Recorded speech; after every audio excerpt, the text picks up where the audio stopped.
Donald Trump काफी परेशान हैं। जी हां, 24 घंटे से ऊपर हो चुका है।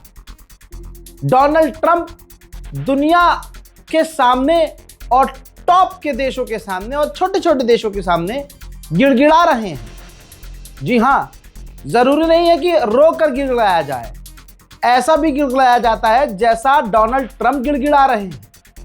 नेटो के सामने फिर से ट्रंप ने कहा है कि हमारी मदद को आगे आइए। हमने सालों साल नेटो की मदद की है। तमाम एहसान गिनाने पड़ रहे हैं ट्रंप को, और नेटो के तमाम लगभग सदस्य मना कर चुके हैं। यहां तक कि डोनाल्ड ट्रंप ने मीडिया के सामने कहा है कि कई देशों से बात हुई है, वो राजी हैं, और कुछ देश हैं वो राजी नहीं हैं, लेकिन उनसे हमारी बातचीत चल रही है। फिर उसके बाद ये लाइन बोलने के बाद उन देशों को धमका रहा है ट्रंप जिन्होंने साफ मना कर दिया कि ये जंग हमारी नहीं है। सोचिए, डोनाल्ड ट्रंप के कल तक जो कंधे उचके रहते थे, आंखों में तेवरियां रहती थी, टोन हाई रहती थी, एक अकेले ईरान ने ऐसी हालत कर दी है कि ट्रंप के कंधे झुक गए हैं। आंखों में बेचैनी है, आवाज में वो दम नहीं है। डोनाल्ड ट्रंप पूरी तरह से फंस चुके हैं। डोनाल्ड ट्रंप जो 7 दिन पहले जीत का ऐलान कर चुका था, परसों कह चुका था कि अब उनके पास कुछ नहीं बचा, आज के बयान में कह रहा है कि हम जब से जंग शुरू हुई है हमने 7000 बार और 7000 जगह ईरान पर हमले किए हैं, और अब उनके पास मिसाइल ज्यादा नहीं बची है। अरे, परसों तो तुमने बोला था कि ईरान की मिसाइलें खत्म हो गई हैं और लॉन्चर तबाह कर दिए हैं, और अब कह रहे हो कि उनके पास ज्यादा मिसाइल नहीं। ट्रंप ने आगे ये कहा कि हमने उसकी तमाम माइन लेनशिप बिगाड़ दी है, खराब कर दी है, यानी उसके माइंस खत्म कर दिए हैं। कह रहा है कि हमें नहीं पता कि उन्होंने माइन बिछाई है कि नहीं बिछाई है। अच्छा, तुमने माइंस उड़ाई है और उड़ा दी तुमने माइंस, हथियार खत्म कर दिए, और तुम्हें पता भी नहीं है कि ईरान ने माइंस बिछाई हैं कि नहीं बिछाई हैं। हजरात, इसकी पिछली लाइन अगली लाइन से मैच नहीं खाती। ट्रंप ने आगे बताया कि हमने उनका कर्ग आइलैंड पर सब कुछ तबाह कर दिया है। ईरान के पास कर्ग आइलैंड पर कुछ नहीं बचा है सिवाय पाइपलाइन के, जो हमने छोड़ दी है। फिर आता है वो स्ट्रेट ऑफ हॉर्मुज पे और कहता है कि हम स्ट्रेट ऑफ हॉर्मुज से तेल नहीं लेते हैं, हम सिर्फ 1% स्ट्रेट ऑफ हॉर्मुज का इस्तेमाल करते हैं।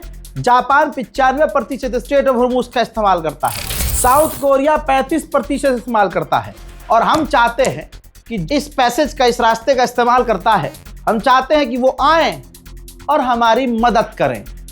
अल्लाह अकबर, अल्लाह अकबर।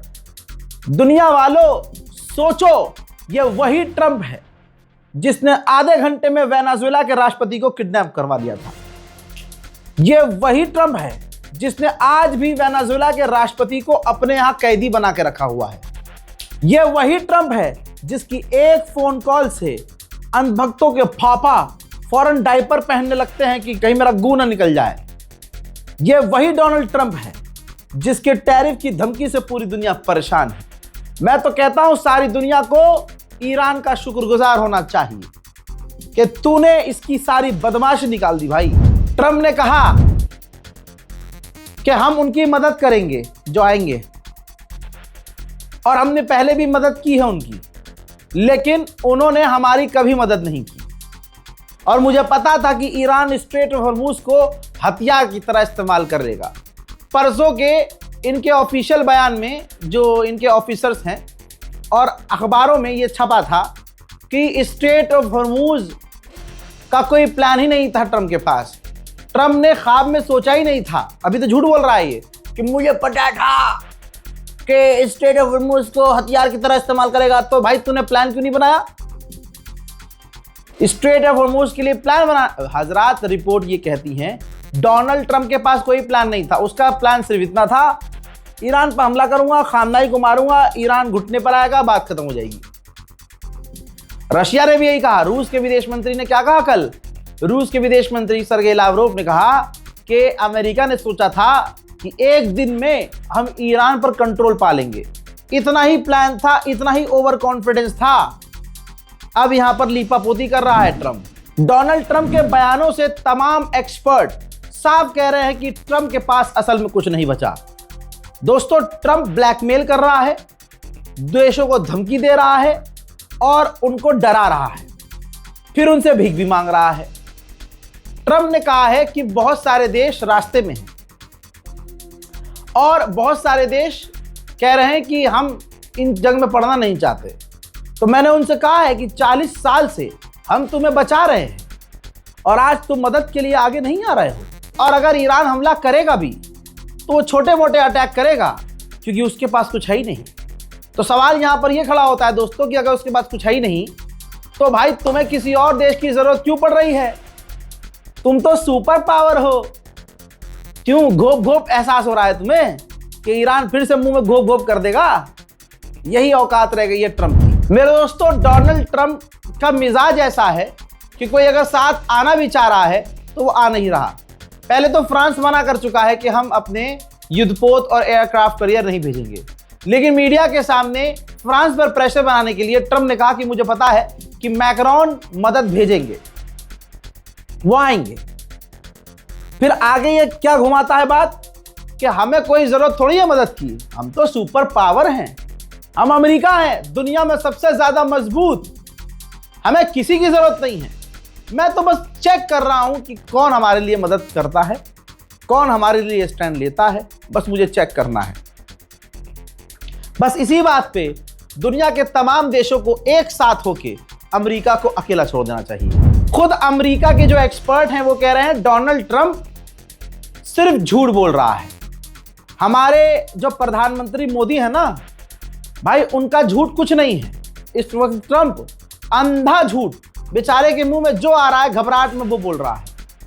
ट्रंप ने कहा है कि नेटो हम हैं और नेटो से दुनिया नहीं डरती, अमेरिका से रूस डरता है, अमेरिका से पुतिन डरता है। जी हां, यह बात कही है ट्रंप ने। बस इसी बात पर रशिया बिदक जाना चाहिए और रशिया को खुलकर ईरान के साथ मैदान जंग में आ जाना चाहिए। हालांकि वॉर एक्सपर्ट कह रहे हैं इसने वर्ल्ड वॉर 3 की शुरुआत की और भी देश जैसे वो कोशिश कर रहा है जंग में शामिल हुए तो ऑब्वियसली फिर ईरान के साथ भी कई देश मैदान जंग में कूदेंगे, वहां से वर्ल्ड वॉर 3 की शुरुआत हो जाएगी। हालांकि एप्स्टीन फाइल वालों को क्या ही फर्क पड़ेगा, उसने ये जंग छेड़ी इसलिए है ताकि एप्स्टीन फाइल में जो उसका नाम आ रहा है वो दब जाए। वो तो चाहता ही यही है कि वर्ल्ड वॉर 3 की शुरुआत हो जाए। जैसा मैंने आपसे कहा, मजाक डोनाल्ड ट्रंप का बन रहा है। डोनाल्ड ट्रंप जिस तरह का बयान दे रहा है उस तरह से अमेरिका के ऑफिशियल खुद मजाक उड़ा रहे हैं। ट्रंप ने इस बयान में, ताजा बयान में कहा कि इजराइल के और अमेरिका के हेडक्वार्टर्स जो उड़ने की वीडियोस आ रही हैं, आग लगी तबाही की जो वीडियोस आ रही हैं इजराइल की, वो सब एआई है, कोई असली नहीं है। ठीक है दोस्तों, ट्रंप ने कह दिया है, आपने मान लिया है। ईरान से रिक्वेस्ट है इसी तरह से जबरदस्त तरीके से हमला करता रहे और आगे से ईरान कह दे कि ये एआई है। जब इजराइल प्रोपेगेंडा चलाने के लिए दिखा रहा है कि यहां देखो सिविलियन इलाके पर ईरान की मिसाइल्स गिरी हैं, तो ईरान कह दे कि ये एआई है, बात खत्म। दिमाग से काम करो। डोनाल्ड ट्रंप इतना बौखलाया हुआ है, उसके हाथों से गलती हो जा रही है। अब बवाल खड़ा हो गया है। इजराइल नहीं मानता कि उसके पास परमाणु है, लेकिन उसके पास परमाणु है आधिकारिक तौर पर नहीं मानता और ना अमेरिका मानता। अब पत्रकार ने पूछा ट्रंप से कि क्या आपको लगता है कि इजराइल ईरान के खिलाफ परमाणु बम का इस्तेमाल करेगा? तो डोनाल्ड ट्रंप ने कह दिया कि नहीं, इजराइल ऐसा कभी नहीं करेगा, ना इजराइल फ्यूचर में भी ऐसा करेगा। यानी एक तरफा इनडायरेक्ट वे में ट्रंप ने मान लिया है कि इजराइल के पास परमाणु है।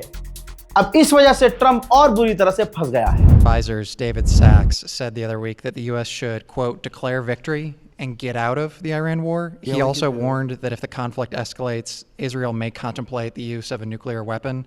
Has he shared that assessment with you? No, yes. And Israel wouldn't do that. Israel would never do that. बौखलाया ट्रंप इतना है कि उसने कहानी बताई कि मैंने यूके के प्राइम मिनिस्टर को फोन किया और कहा कि जहाज भेजो। तो यूके के प्रधानमंत्री ने मुझसे कहा कि मुझे अपनी टीम से बात करनी होगी। तो मैंने उनसे कहा कि तुम प्रधानमंत्री हो, तुम्हें किसी से बात करने की जरूरत नहीं है, तुम बस युद्धपोत और जहाज भेजो। यानी डोनाल्ड ट्रंप जैसा खुद है कि किसी से परमिशन नहीं लेता, टीम वर्क नहीं करता, ऐसा ही ये चाहता है कि दूसरा भी अपना दिमाग ना चलाए, अपनी टीम से बात ना करे, और जैसा ट्रंप अंधी चाल चलता है दूसरा भी अंधी चाल चल दे। I know what it is.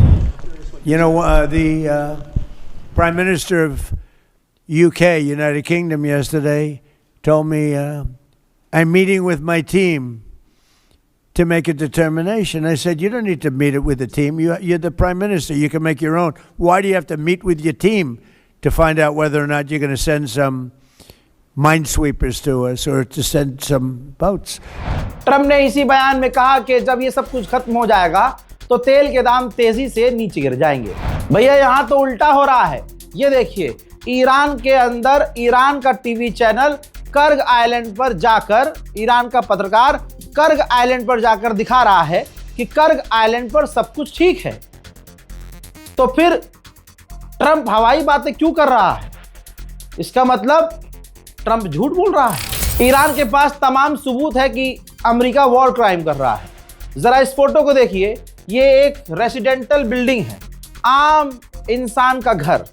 उसके आंगन में एक मिसाइल आप देख रहे हैं जो अमेरिका की है, जो गिरी है लेकिन फटी नहीं। तो ये सबूत है कि अमेरिका ईरान के सिविलियंस पर हमले कर रहा है। वहीं एक मिसाइल ईरान की बैतुल मुकद्दस के पास गिरी है। ये देखिए, फिलिस्तीनी लोग फोटो खिंचा रहे हैं और मिसाइल को जाकर खबर आ रही है कि चूम भी रहे हैं, बड़े खुश हैं। अच्छा, ये बैतुल मुकद्दस के पास क्यों गिरी है?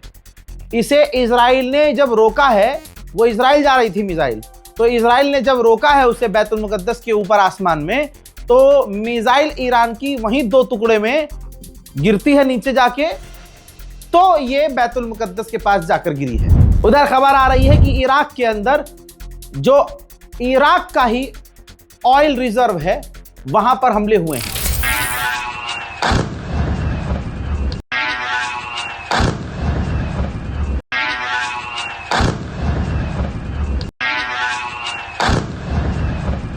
मेरे दोस्तों, आईआरजीसी बहुत तगड़ा खेल रहा है। आईआरजीसी के स्पोक पर्सन ने कहा कि डोनाल्ड ट्रंप को इस हमले का नाम ऑपरेशन एपिक फ्यूरी नहीं, ऑपरेशन एपिक फियर रखना चाहिए था, क्योंकि ट्रंप के चेहरे से डर नजर आ रहा है। और जंग ट्विटर पर नहीं जीती जाती, रिजल्ट जंग का क्या होगा वो आपके ट्वीट से पता नहीं चलेगा। ट्रंप इस वक्त कुछ नहीं सोच पा रहा है। ट्रंप की सोच बस इतनी सी है कि दुनिया सारी मदद करने आ जाए, क्योंकि अमेरिका की हालत बहुत ख़राब है और दुनिया इस बात को देख रही है। अब गोदी मीडिया के बड़े बड़े एंकर्स भी, जो कल तक ईरान के खिलाफ जहर उगल रहे थे, खामनाई को और ईरान को रिजीम कह रहे थे, आतंकी कह रहे थे, अब इनके भी चूतड़ लाल हो गए हैं। जी हाँ, जितने भी गोदी मीडिया के एंकर हैं, सबके सुर चेंज हो गए हैं। और मैंने शुरू में ही बता दिया था कि अभी इनको बोलने दो, जैसे ही ईरान जीतेगा, अंधभक्तों का बाप मोदी और ये गोदी मीडिया वाले और अणुवे तुरंत किसी न किसी बहाने से ईरान की तरफ हो जाएंगे, क्योंकि इनकी यही है औकात कि जो जीतेगा हम उसकी तरफ हो जाएंगे किसी न किसी बहाने से, क्योंकि दिमाग इनका है ही नहीं। 2014 से जो गू और पेशाब खा रहा हो, पी रहा हो, उसके पास सोचने की क्षमता नहीं होगी। ठीक, अब रिपोर्ट ये आ रही है कि जो नेटो के देश हैं वो खुद नहीं चाहते कि हम स्ट्रेट ऑफ हॉर्मूज में अपने जहाज भेजें, लेकिन अगर हम भेजें तो हमारी तमाम फौज को लीड अमेरिका करे और अमेरिका की नेवी आगे हो और उनके पीछे हम हों। उधर अमेरिका ने आधिकारिक तौर पर माना है कि हमारे 13 MQ-9 रीपर ड्रोन ईरान ने मार गिराए हैं। बताइए, अभी तक तो कल तक कह रहा था कि नहीं, हमारा नुकसान नहीं हो रहा है, हमारा कोई लॉस नहीं हो रहा है। अब कह रहे हो कि तुम्हारा MQ-9 रीपर 13 ड्रोन मार गिराया है ईरान ने अकेले। तो दोस्तों, सीधा सीधा ईरान जीत चुका है। बस ईरान को इंतजार है कि ट्रम्प बस कब रोए, कैमरे के सामने कब रो दे, कब वो कह दे कि नहीं हवाई जंग खत्म कर दो। और दोस्तों, हमें भी इसी चीज का इंतजार है कि कब अंधभक्तों के बाप की सुताई होती है और कब अंधभक्तों की पनौती इजराइल और अमेरिका को लगती है। हालांकि लग चुकी है। रिपोर्ट शेयर कीजिए, चैनल को सब्सक्राइब कीजिए। जय हिंद।